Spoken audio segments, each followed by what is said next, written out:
여러분 안녕하세요. 커맨시 월드미션 김용환 선교사입니다. 오늘은 복음의 올바른 이해란 제목으로 동영상을 한번 만들어 봅니다. 본문의 말씀은 요한일서 2장 23절에서 29절입니다. 아들을 부인한 자에게는 또한 아버지가 없으되 아들을 시인한 자에게는 아버지도 있느니라. 너희는 처음부터 들은 것을 너희 안에 거하게 하라.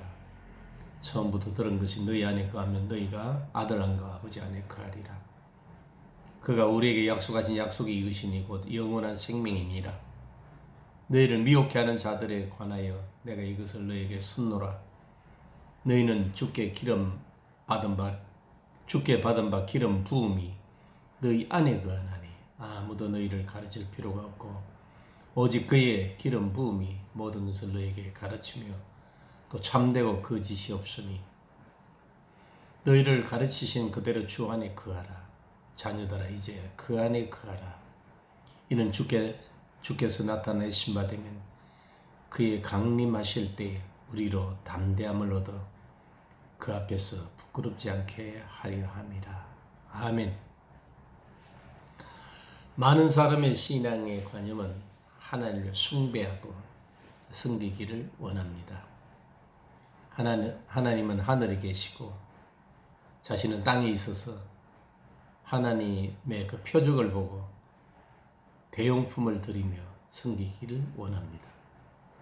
그러나 성경은 하나님이 사람과 조화를 이루시고자 하심을 말씀하십니다. 하나님의 형상을 따라 시험을 받은 인간을 자신의 형상으로 완성시켜야만이 그분의 열심이 끝이 납니다.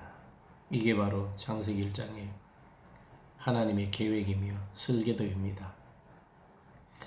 이와 같은 하나님의 뜻을 성경은 끝까지 사랑하신다라고 표현합니다. 요한복음 13장 1절입니다.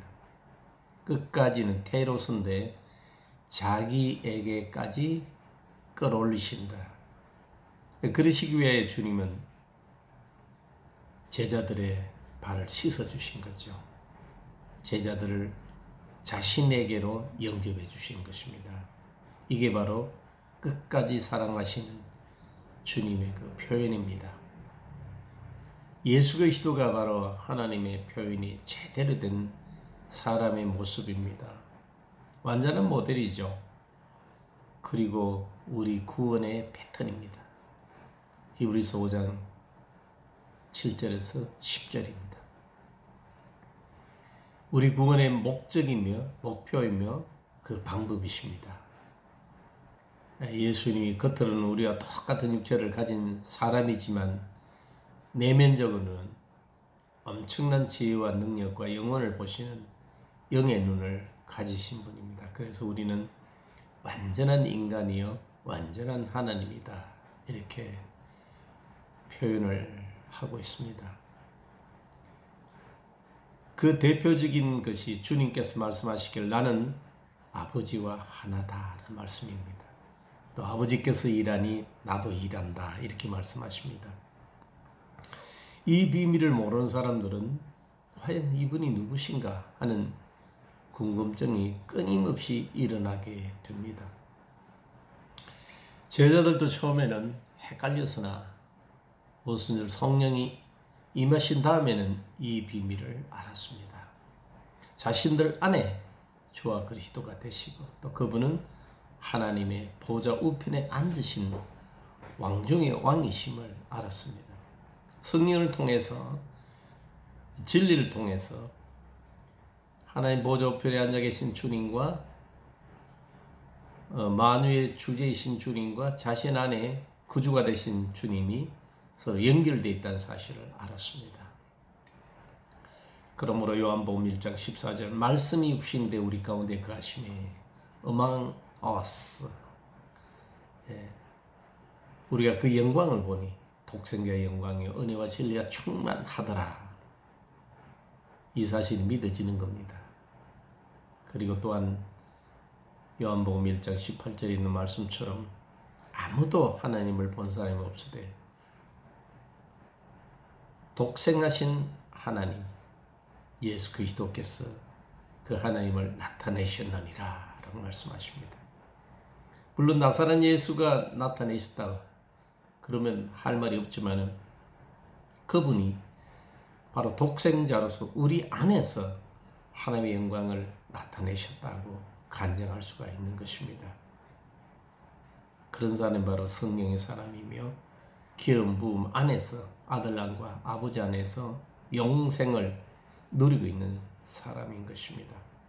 성령의 가르치심과 생각나심을 따라 예수 그리스도와 하나가 돼서 하나님을 아버지라 부르며 그 은혜의 보좌에 나아갈 수 있는 사람이며 또 독생하신 하나님의 그 영광이신 그리스도께서 자기 속에 나타나셔도 전혀 부끄러움이 없는 담대하게 아멘 주 예수여 어서 오시옵소서 하고 사모할 수 있는 그런 하나님의 자녀가 되는 것입니다. 보통 이중인격자라고 말을 하면은 욕을 하는 말입니다. 그러나 그리스도인들에게는 너무 당연한 말입니다. 내 안에 계신 그리스도를 모시고 바깥은 내가 그 예수 그리스도와 동행을 하는 겁니다. 나는 내가 아니라 그리스도로 말미암아 나일 뿐이다. 그리스도로 말미암아 나는 하나님께 경배와 찬양, 또 기도를 드리고 또 전도도 하고 설교를 한다. 이렇게 간증할 수가 있습니다. 다윗의 표현대로라면 여호와는 나의 목자시니 내게 부족함이 없으리로다. 시편 23편 1절입니다. 그리스도가 나의 목자시다. 그리스도가 나를 가르치시고 나를 먹이신다. 이런 고백이 바로 그리스도인들의 노래와 간증입니다. 만일 너희 속에 하나님의 영이 거하시면 너희가 육신에 있지 않고 영에 있나니 누구든지 그리스도의 영이 없으면 그리스도의 사람이 아니라. 로마서 8장 9절 말씀입니다. 우리 육신은 질그릇이지만 육신 안에 계시는 그리스도의 영으로 말미암아 우리의 이름이 바뀐 것입니다. 요리 그릇에 김치를 담으면 김치 그릇이 되고 된장을 담으면 된장 그릇이 됩니다. 김치 그릇은 김치를 표현하고 된장 그릇은 된장을 표현합니다. 담긴 대로 표현하는 것입니다. 이와 같이 그리스도를 담으면은 의와 생명 그리고 하나님의 형상을 담은 것입니다. 그래서 의인이 되고 산자가 되고 하나님의 자녀라고 불림을 받게 됩니다. 이와 같은 상태를 말씀이 육신이 되었다라고 성경은 말씀합니다. 말씀이 육신이 되어 우리 가운데 거하심에 체화됐다는 거죠. 주님이 텐트를 치고 우리 가운데 계신다는 거죠. 그래서 우리가 그 영광을 보니 독생자의 영광이요 은혜와 진리가 충만하더라. 하나님께서 우리에게 베푸신 은혜도 충만하고 우리가 그 은혜를 따라 하나님께 나아갈 수 있는 그 진리의 지식도 충만하더라. 대단한 복입니다. 인간이 하나님을 맛보고 하나님의 능력과 복을 누리는 상태입니다. 그래서 베드로는 이와 같은 영적 상태를 두고 말할 수 없는 영광스러운 즐거움이라고 표현했습니다. 베드로전서 1장 8절입니다. 이와 같은 복을 하나님이 우리에게 주셨어요. 그러므로 우리는 그분이 하신 일을 알아야 됩니다. 그래서 먼저 첫 번째는 우리가 늘 가지고 있어야 될 영적 지식으로 첫 번째, 하나님이 인간을 창조하실 때 목적을 둔 영적 존재로 만드셨다. 창세기 1장 27절이죠. 그 형상을 따라 모양을 만드셨다. 그 형상을 주시기 위하여 모양을 만드셨다 이 말입니다. 우리에게 위를 만드신 목적은 음식을 소화시키기 위함이듯이 우리의 영은 영이신 하나님을 모시고 그분을 맛보고 즐거워하고 찬양하고 기도하는 기관입니다. 그러므로 이 영은 하나님 외에 다른 물질이나 어떤 지식으로도 채울 수 없습니다. 다른 동물은 하나님을 찾지 않습니다. 짐승들은 영이 없으니 하나님이 필요 없습니다. 그렇기 때문에 전도서는 짐승의 혼은 땅으로 내려간다. 사람의 혼만이 위로 올라간다고 말씀합니다. 베드로는 세상에 속해 육신을 쫓는 자들을 이성 없는 짐승들이라고 표현했습니다. 베드로서 2장 12절 말씀입니다. 곧 밥통들이란 말이죠. 그래서 제가 이런 인간들을 동물성 인간, 동물 인간들이라고 표현하고 있습니다. 그러나 인간은 영이 있으므로 최악의 상태에 다다르거나 아니면 최상의 상태에 있을 때에요. 그만 영혼은 갈등을 느끼게 됩니다. 철저한 실패를 통해서 좌절하거나 또는 자기의 한계를 처절하게 맛보고 완전한 성공에 다다랐을 때에 허무와 무기력을 느끼게 되어 있습니다.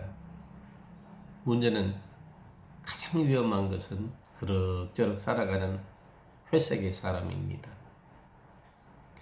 사람은 만물의 영장이며 영이 있습니다. 하나님의 생명을 제외하고는 사람의 생명이 가장 고귀합니다. 바로 하나님의 특별한 제품이죠. 그 특별한 제품이기 때문에 제품 설명서이신 성경이 있는 것입니다.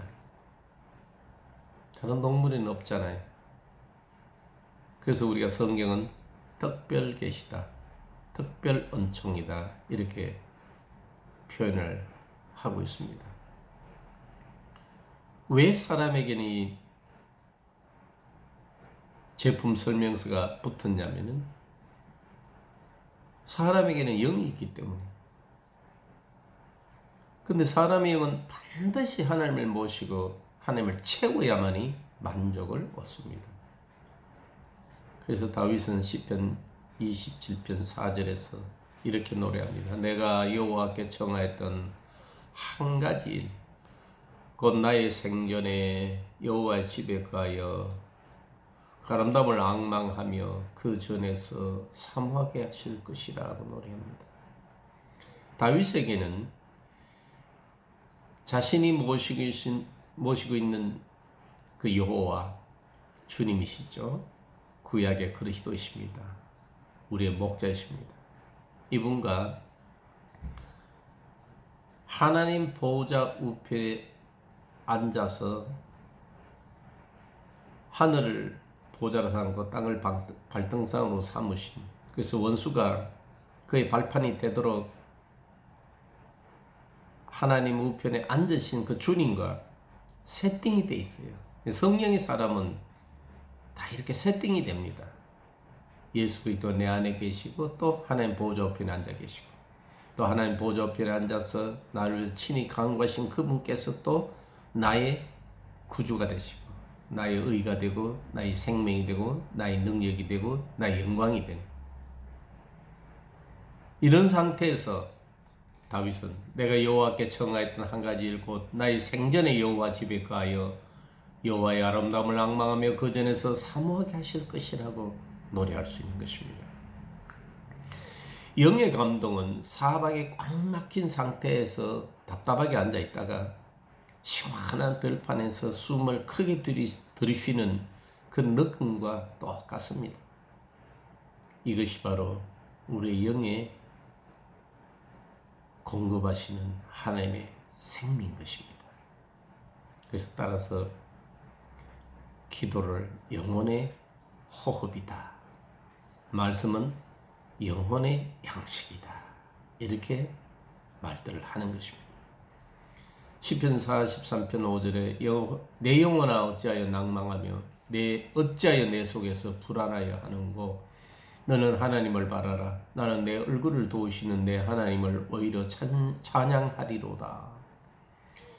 진리를 아는 그리스도인들은 따뜻함을 느낄 때 주의 이름을 간절히 부르면은 하나님이 베푸시는 그 구원의 능력을 맛보게 됩니다. 저도 맛봅니다. 여러분도 시시때때로 성령 안에서 예수 그리스도와 하나가 된 상태에서 하나님 아버지를 간절히 부를 때 그가 베푸시는 그 구원의 손길을, 그 구원의 능력을 한 번이 아니라 항상 anywhere, anytime, all occasion으로 여러분 맛보시기를 주의 이름으로 축원합니다.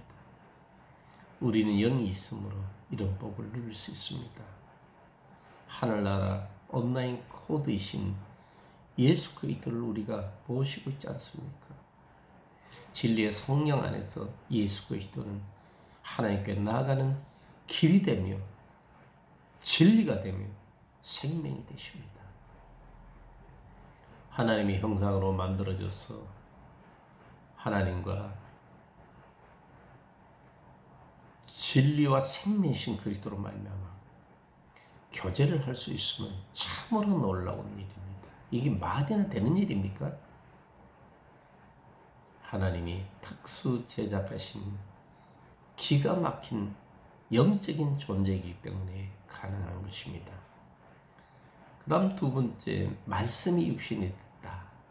빌립보서 2장 5절 이하를 보면은 하나님은 본체의 영광이시지만 그 영광을 비워두시고 있고 이 낮고 낮은 이 땅에 사람의 모양, 죄인의 모습으로 오셔서 죽기까지 복종하시고 십자가에 죽으신 그분을 주님은 아버지께서 다시 살리시고 하나님 보좌 우편에 높이 앉히시고 하늘과 땅과 땅 안에 있는 모든 이름이 그 이름 앞에 복종하고 무릎 꿇고 주라고 시인하도록 그 입으로 주님이라고 부르도록 만드셨다. 성경은 이렇게 표현합니다. 일단 주님은 말씀이 육신되어 이 땅에 오셨습니다. 십자가 죽으시고 다시 사신 적이 있습니다. 하늘에 오르셔서 만왕의 왕이 되셨습니다. 하나님이 인간을 찾아오셨다는 말입니다. 임재하셨다는 말입니다. 그리고 완전한 하나님이요 완전한 인간으로 우리의 모델로 그 과정을 자세하게 보여주셨습니다. 그리고 이분이 우리 안에 계시는 하나님의 아들 그리스도이십니다. 임마누엘이십니다. 저 임마누엘 주 앞에 저 임마누엘 주 앞에 나 영광 돌리리 나 영광 돌리리. 주님은 임마누엘이십니다. 여러분 임마누엘이 아니면은 되는 게 하나도 없어요. 육신으로 우리에게 오셔서 아담 안에 있는 뒤설거지를 깨끗하게 해놓으시고 다시 싸시고 왕 중의 왕이 되시고 성령을 보내주셔서 그 성령으로 말미암아 우리에게 임마누엘 하신 분입니다. 육신으로는 십자가에 죽으시고 성령으로는 영원히 하나님의 아들이 되셨습니다. 로마서 1장 3절 4절입니다. 우리는 이분을 영접하여서 그분을 먹고 마시며 삽니다. 영접하는 자, 곧 그 이름을 믿는 자는 하나님의 자녀가 되는 권세, 하나님의 자녀가 되어가는 자격을 주신다고. 요한복음 6장 57절은 내가 살아계신 하나님 아버지로 말미암아 사는 것처럼 너희는 나를 먹으며 살리라. 이 예수 그리스도가 바로 나의 구주십니다. 나의 왕이시며 나의 생명이십니다. 그래서 갈비는 교회는 제2의 성육신이라고 말을 한 것일 겁니다. 그 다음 세 번째, 예수 그리스도의 그 십자가에 못 박혀 죽으심과 다시 사심을 따라야 합니다. 보혈은 하나님 인간을 화해시킵니다. 히브리서 9장 22절에 그 피로 하늘 성소를 깨끗하게 해 두시고, 또 히브리서 10장 19절 20절은 우리가 그 피를 힘입어 새롭고 산 길을 따라 주님을 말미암아 하나님 아버지 앞에 담대히 나갈 수 있는 그런 자격을 주셨습니다. 인간의 양심의 가책이 되는 모든 죄를 그 피로 깨끗하게 하십니다. 그리고 주님이 그 피에 참여하는 자에게 생명이 되고 하나가 되는 언약의 잔으로 우리에게 주셨습니다. 왜냐하면 레위기 17장 11절에 그 피는 바로 생명이기 때문에 주님의 살과 주님의 피를 먹고 마시는 이 성례전의 예가 고린도전서 11장 25절 이하에 자세하게 기록이 되어 있습니다. 주의 보혈 능력이 또다 주의 피 믿어 주의 보혈, 그 어린 양의 피가 우리를 깨끗하게 하셨다. 구속하셨다. 그 보혈의 능력을 믿고 어둠에서 빛 가운데로 나아가서 빛이신 하나님과 교제를 100번이면 100번, 1000번이면 1000번, 만번이면 만번 회복할 수 있도록 그 피가 우리의 심령 속에 뿌려져 있는 것입니다. 말씀에 의해서. 그 피가 맘속에 건전그됩니다. 내 기도 소리 들으사 다 허락하소서 하고, 비록 우리의 육체를 따라 음에 들어갔어. 아담 안에 있는 원죄에서는 우리가 구원을 받았지만 우리 육체를 따라가는 그 범죄 신서에 걸려서 하나님과 교제가 끊어져 있다. 신분은 변함없지만은 그만 교제가 끊어져 있다가 자신의 죄를 깨닫고 돌아온 탕자처럼 아버지 집에 터벅터벅 돌아올 때 그 피가 우리 죄를 깨끗하게 해서 빛이신 하나님과 다시 교제할 수 있도록 하시는 그 은혜가 언제나 살아 역사한다 이 말입니다. 우린 그 사실을 믿어야 됩니다. 그 다음 예수의 십자가의 죽으심으로 아담 안에 있는 우리 옛사람이 함께 장사되었다는 사실. 우리는 이 사실을 믿고 세례를 받음으로 주와 함께 죽고 주와 함께 다시 산 자가 되었습니다. 로마서 6장 3절에서 11절입니다. 그러므로 우리는 이런 찬송을 부릅니다. 구주와 함께 나 죽었으니 그 주와 함께 나 살았도다. 그때마다 성령이 마중을 하시잖아요. 성령이 감동을 해주시잖아요. 나를 주께로 이끌고 그 은혜의 보호자에 인도하시려고 성령이 나를 붙잡아 주시잖아요. 옛사람의 입죄는 하나님과 조화를 이루지 못하게 되므로 끊임없이 장애물이 됩니다. 옛사람의 생각이나 사고, 그 욕심 자아들이 하나님의 원수 노릇을 합니다. 그러므로 그리스도의 십자가 아니면 이런 것들을 처리할 수가 없습니다. 그래서 바울은 오직 십자가에 못 박힌 그리스도만 전가한다. 왜냐하면 십자가에 못 박힌 그리스도만이 우리 옛사람을 처리할 수 있기 때문인 것입니다. 갈라디아서 2장 20절 말씀, 내가 그리스도와 함께 십자가에 못 박혔나니 그런즉 이제는 내가 산 것이 아니라 그리스도께서 사신 것이다. 내가 이제 육체 가운데 사는 것은 나를 사랑하사 자기 몸 버리신 일이지 마세요. 버리셨던 그분이 우리에게 주신 바 됐었어요. 나를 사랑하사 자기 몸 주신 gave himself 주를 위해 사는 것이다. 안에서는 예수 그리스도가 나를 살리시고 밖에서는 예수 그리스도로 말미암아 내가 살아가는 것. 여러분 이거 마음에 되는 겁니까? 대단한 거 아닙니까? 놀라운 거 아닙니까? 이 복을 우리가 받았다는 사실. 그러므로 언제나 나는 예수 그리스도와 함께 죽고 예수 그리스도와 함께 다시 살았다. 늘 고백하는 것.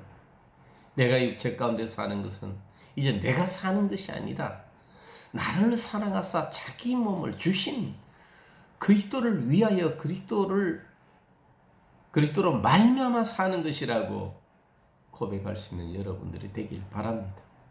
그 다음 네 번째는 예수 그리스도가 다시 살아나심으로 하나님의 우편의 영광의 자리에 돌아가셨습니다.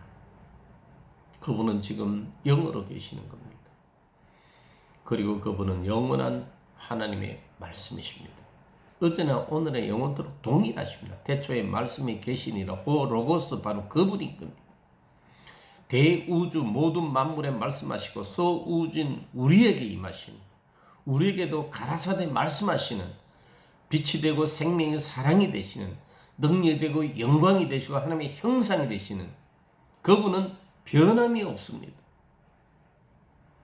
그러나 십자가만 믿는 것은 반쪽 믿음이에요. 그분의 다시 사심으로 그리스도가 내 안에 계시고 내가 그분 안에 있음을 믿어라. 성령의 기름 부음이 너희 안에 거하게 하라. 그 들은 바 복음이 너희 안에 거하게 하라. 그리하면 아들안과 아버지 안에 거하게 되리라. 기름 부음이 아니면은 그리스도와 우리가 하나 될 수가 없죠. 그리스도와 하나가 되지 않으면 하나님 아버지와 하나가 될 수가 없습니다. 그렇기 때문에 성령의 역사는 굉장히 중요합니다. 히브리서 3장 1절에 우리의 믿는 도리의 사도 바로 사랑과 연합이 되신 그리스도 또 우리의 대제사장 사람을 하나님과 연합시키는 이 예수를 깊이 생각하라. 완전히 파악하라. 완전히 이해하라. 이 말입니다.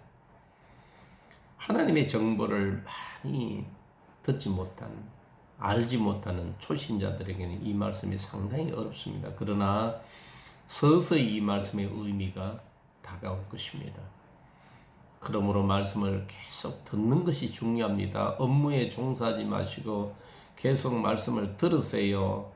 희미하고 답답할 때 그걸 포기하지 마시고 계속 들으세요. 계시는 점점 밝아오는 겁니다. 점진적인 것입니다.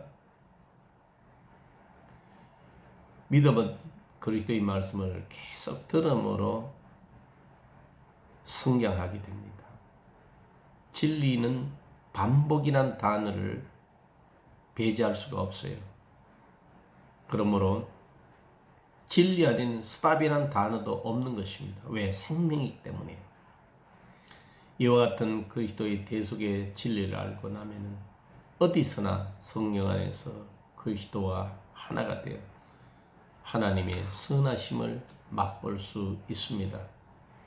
사도신경에 성령을 믿사오며 거룩한 공회와 성도가 서로 교통하는 것을 믿사오며 하는 이 고백을 실제로 체험하게 됩니다.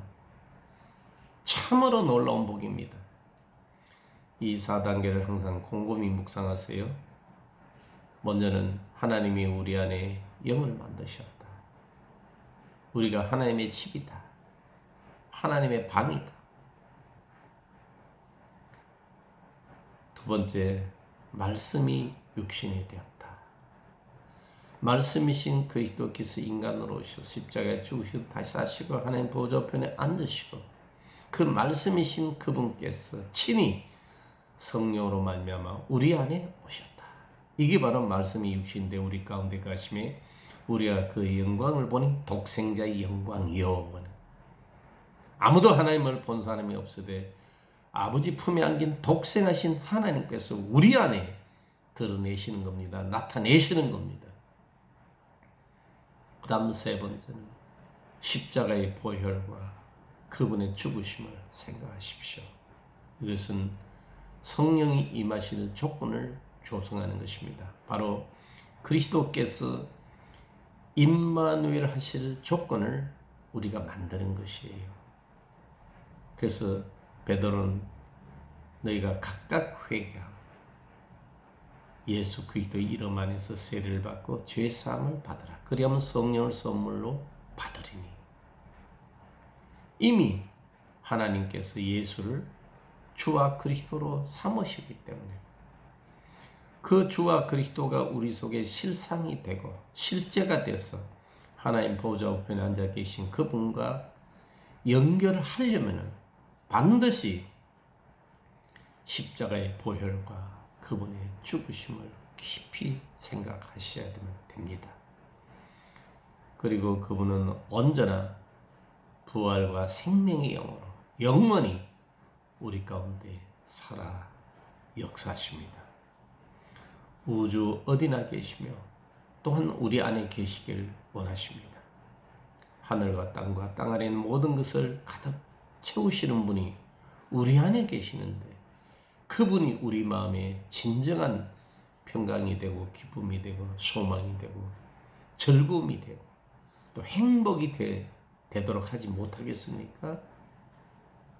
그 모든 은사들로 가득하게 채우지 못하시겠느냐 이 말입니다. 우리 안에 계시는 하나님의 아들 그리스도는 만물을 충만케 하신 분이며 또 바로 그분이 만유이시며 만유의 주제이십니다. 여러분들이 복음을 제대로 들었습니까? 진리 말씀을 터득했습니까? 그리스도 안에 계심을 믿습니까? 성령 안에서 항상 그분 안에 거하시고 그분이 우리 안에 활동하도록 하십시오. 그러면은 영원한 생명을 얻고 그의 나타나심에 전혀 부끄러움이 없이 담대하게 아멘 주 예수여 어서 오십시오 하고 부르게 되고 또 예수 그리스도로 말미암아 하나님을 아바 아버지라 부르는데 조금 더 그리낌이 얻게 될 것입니다. 그 놀라운 복입니다. 그 말도 안 되는 복이에요. 그 말해야 되는 것입니까? 땅에서 난 동물 인간이 예수 그리스도의 죽으심과 다시 하심이 그 신기한 능력으로 거듭나서 하늘 사람 하늘에 속한 그 소망을 간절히 기다리고 천국을 침노할 수 있는 이 놀라운 복이 보통 복이 아닙니다. 이 복이 저와 여러분의 것임을 잠시라도 잊지 마시길 바랍니다. 오늘은 여기까지 하겠습니다.